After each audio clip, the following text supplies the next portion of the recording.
ni Kuya Chika dito lang sa Pinoy Big Brother Celebrity Collab Edition 2.0 Updates.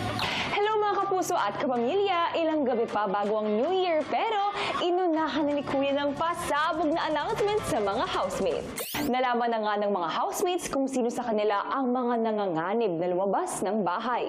Ay ang siyang unang duo na kabilang sa mga nominado. At kayo yun, Crystal and Anton, Fred and Princess Ashley and Rave, I'm sorry you are nominated this week.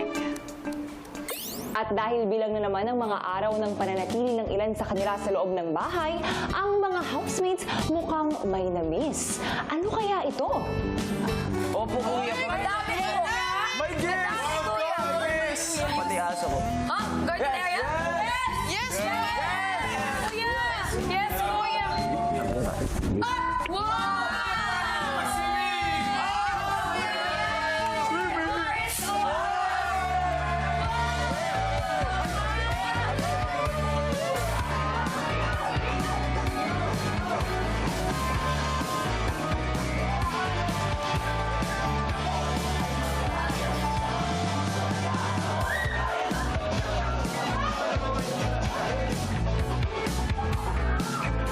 Abangan ang mga susunod na pasabog ni Kuya sa mga housemates at abangan ang iba ko pang kwento mamaya dito pa rin sa Pinoy Big Brother Celebrity Collab Edition 2.0 Updates.